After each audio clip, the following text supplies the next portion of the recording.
स्वागत है दोस्तों आपके अपने यूट्यूब चैनल इन्फॉर्मेशन वाला में। दोस्तों अगर आप भी यूपीपीएससी यानी कि Uttar Pradesh public service commission की तरफ से निकाले गए ऑनलाइन फॉर्म जीआईसी लेक्चरर का फिल करने वाले हैं या फिर फिल करने जा रहे हैं, तो आज के इस वीडियो में हम आपको कंप्लीट जानकारी इसकी देने वाले हैं कि कैसे आप अपना आवेदन इसमें कर सकते हैं, बिल्कुल आसान भाषा में स्टेप बाय स्टेप।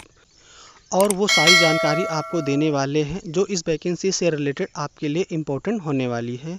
तो चलिए दोस्तों अब वीडियो स्टार्ट करते हैं। तो सबसे पहले यूपीपीएससी की ऑफिशियल साइट पे आ जाना है दोस्तों, और इसके नोटिफिकेशन को एक बार रीड आउट कर लेते हैं। तो यहाँ पे जैसा कि देख सकते हैं 1518 पदों पे ये भर्ती निकाली गई है दोस्तों। और यहाँ पे एज लिमिट की बात करते हैं तो मिनिमम एज आपकी 21 वर्ष, मैक्सिमम एज आपकी 40 वर्ष होनी चाहिए। ये भर्ती दोस्तों कैटेगरी वाइज देखने को आपको अलग अलग मिलती है। हर कास्ट के लिए नंबर आप पद यहाँ पे रिजर्व रहेंगे, यहाँ पे नोटिफिकेशन में जैसा कि आप लोग देख सकते हैं। अब बात करते हैं एलिजिबिलिटी क्राइटेरिया की। तो यहाँ पे एक साइड में सब्जेक्ट दिए गए हैं, दूसरी साइड में उसकी एलिजिबिलिटी क्राइटेरिया दी गई है। यहाँ पे जैसा कि देख सकते हैं सब्जेक्ट में lecturer sociology, geography, economics, civics, physics, chemistry, mathematics और इंग्लिश के लिए अगर आप अपना आवेदन करना चाहते हैं तो इन सब्जेक्ट में से किसी एक सब्जेक्ट के साथ आपका मास्टर डिग्री कंप्लीट होनी चाहिए और उसके साथ साथ आपका बीएड भी कंप्लीट होना चाहिए। यानी कि दोनों मास्टर डिग्री और साथ में बीएड भी कंप्लीट होना चाहिए ऑल इंडिया किसी भी यूनिवर्सिटी के साथ में। और अगले सब्जेक्ट की बात करते हैं तो अगर आप हिस्ट्री के लिए अपना आवेदन करना चाहते हैं तो मास्टर डिग्री आपकी कंप्लीट होनी चाहिए एंशिएंट, मीडियम और मॉडर्न हिस्ट्री के साथ में, और साथ में आपका बीएड भी कंप्लीट होना चाहिए। तो यहाँ पे आप जिस भी सब्जेक्ट से अपना आवेदन करना चाहते हैं दोस्तों, उस सब्जेक्ट से आपका मास्टर डिग्री कंप्लीट होना चाहिए और साथ में ही आपका बीएड भी कंप्लीट होना चाहिए, तभी आप उस सब्जेक्ट में अपना आवेदन कर सकते हैं। तो कहने का मतलब ये है साथियों कि अगर आप जिस भी सब्जेक्ट से अपना आवेदन करना चाहते हैं उस सब्जेक्ट से आपकी मास्टर डिग्री कंप्लीट होनी चाहिए और साथ में आपका बीएड भी कंप्लीट होना चाहिए।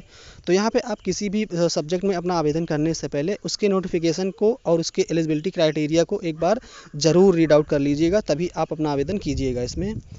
अब आगे आ जाते हैं दोस्तों। अब यहाँ पे इस वैकेंसी में इसकी सैलरी के बारे में यहाँ पे दिया गया है कि आपको नेट सैलरी कितनी दी जाएगी और ग्रेड पे आपको कितना दिया जाएगा। उसके अलावा जो सर्विस आपको गवर्नमेंट द्वारा प्रोवाइड की जाती हैं दोस्तों, वो आपको अलग से प्रोवाइड की जाएंगी इसमें। अब बात करते हैं इसके सिलेक्शन प्रोसीजर की। तो यहाँ पे जैसा कि देख सकते हैं सबसे पहले इसमें आपका रिटन एग्ज़ाम करवाया जाएगा। रिटन एग्ज़ाम करवाने के बाद आपका इंटरव्यू होगा, डॉक्यूमेंट वेरिफिकेशन होगा और उसके बाद में लास्ट में यहाँ पे फाइनल मेरिट लिस्ट जारी कर दी जाएगी। फाइनल मेरिट लिस्ट में जो भी बच्चे सेलेक्ट होंगे उन्हीं को सेलेक्ट किया जाएगा। तो अब बात कर लेते हैं इस वैकेंसी में एज लिमिट की और यहाँ पे एप्लीकेशन फ़ीस की। तो यहाँ पे जैसा कि देख सकते हैं मिनिमम एज आपकी 21 वर्ष होनी चाहिए, मैक्सिमम एज आपकी 40 वर्ष होनी चाहिए। और यहाँ पे इस वैकेंसी में आवेदन 12 अगस्त से स्टार्ट हो गया था दोस्तों और 12 सितंबर तक इसमें आवेदन होगा। अब बात करते हैं फ़ीस की। तो जनरल, ईडब्ल्यूएस और ओबीसी के लिए 125 रुपये रखी गई है। अदर कास्ट के कैंडिडेट के लिए यहाँ पे 65 रुपये रखी गई है और पीएच कैंडिडेट के लिए यहाँ पे 25 रुपये इसका पेमेंट रखा गया है, जिसका पेमेंट आप लोग net banking, debit card, credit card या फिर आप यूपीआई के माध्यम से कर सकते हैं। तो ये है कुछ बेसिक डिटेल दोस्तों, बेसिक जानकारी इस वैकेंसी से रिलेटेड। अब चलते हैं इसमें हम अपना आवेदन करते हैं। तो सबसे पहले आपको यूपीपीएससी की ऑफिशियल साइट पे आ जाना है दोस्तों। अब इस वेबसाइट पे आने के बाद आपको अपना ओटीआर करना होगा। तो अगर आपने आरओ का फॉर्म फिल किया है या एलटी ग्रेड का फॉर्म फिल किया है तो उसके बाद आपको ओटीआर करने की ज़रूरत नहीं पड़ेगी, आपका उसी ओटीआर के थ्रू आपका फॉर्म फिल हो जाएगा। लेकिन इससे पहले आपने कभी भी यूपीपीएससी में अपना आवेदन नहीं किया है तो सबसे पहले आपको ओटीआर करना है। ओटीआर कैसे करना है इसके लिए हम चैनल पर पहले ही वीडियो अपलोड कर चुके हैं, वहां पे देख के आप अपना ओटीआर कर सकते हैं। अब इस वेबसाइट पे आने के बाद अप्लाई फॉर ए पोस्ट पे आपको क्लिक कर देना है। उसके बाद में आपके सामने कुछ इस तरह का पेज ओपन हो जाता है। अब यहाँ पे दोस्तों जीआईसी लेक्चरर की जो वैकेंसी है उसका नोटिफिकेशन आपको ऊपर ही मिल जाता है। अब उसके बाद में आपको यहाँ पे अप्लाई पे क्लिक कर देना है। क्लिक करने के बाद कुछ इस तरह का पेज आपके सामने ओपन हो जाता है।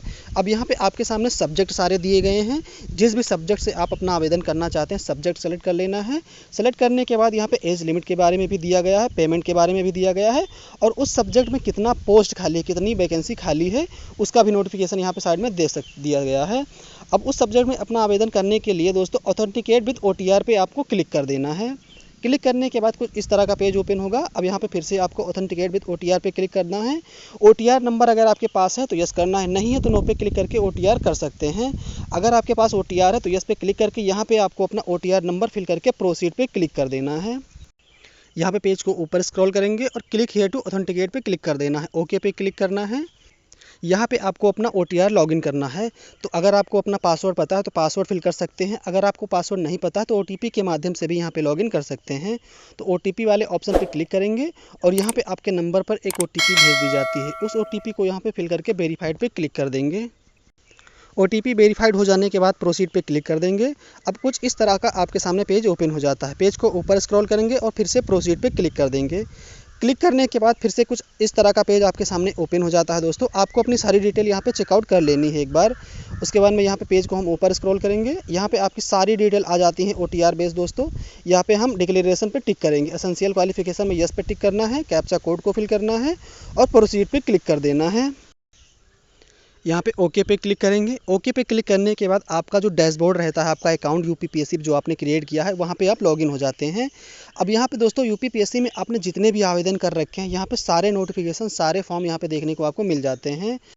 UPPSC में आपने जितने भी आवेदन किए हैं, आपके जितने भी फॉर्म सेलेक्ट हुए हैं, रिजेक्ट हुए हैं या फिर आपका करेक्शन हुआ, जो भी आपने किया है अपने UPPSC के OTR में, डैशबोर्ड में, यहाँ पे सारे नोटिफिकेशन आपको सारी डिटेल यहाँ पे देखने को मिल जाती हैं।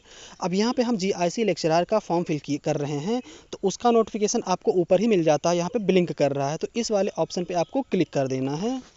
उसके बाद में आपकी एप्लीकेशन का प्रीव्यू एक बार फिर से आपके सामने आ जाता है। अब यहाँ पे आपको अपनी डिटेल एक बार फिर से चेकआउट कर लेनी है। उसके बाद में यहाँ पे कुछ क्वालिफिकेशन दिया जाता है, यहाँ पे अगर आप एप्लीकेबल हैं तो यस कर देना है, नहीं है तो आप सिंपल नो कर सकते हैं। उसके बाद में यहाँ पे डिक्लेरेशन को एक्सेप्ट करेंगे, यस पे क्लिक करेंगे। यस पे क्लिक करने के बाद कैप्चा कोड को फिल करेंगे और प्रीव्यू फॉर्म पे क्लिक कर देंगे हम। अब आपका फॉर्म का प्रीव्यू चेकआउट हो जाता है दोस्तों। अब सबमिट पे क्लिक कर देंगे, ओके पे क्लिक करेंगे। आपका फॉर्म सक्सेसफुली सबमिट हो जाता है, पेमेंट कर देंगे। पेमेंट करने के बाद इसका प्रिंट आउट आप डाउनलोड कर सकते हैं। तो यहाँ पे पेमेंट वाले ऑप्शन पे क्लिक करेंगे। उसके बाद में यहाँ पे मल्टीपल ऑप्शन दिए जाते हैं, आप जिस भी मोड में पेमेंट करना चाहते हैं पेमेंट कर सकते हैं। पेमेंट करने के बाद ही इसका प्रिंट आउट आप डाउनलोड कर सकते हैं। तो यहाँ पे हमारा पेमेंट सक्सेसफुली डन हो जाता है दोस्तों। अब इसका प्रिंट आउट हम डाउनलोड कर पाएंगे।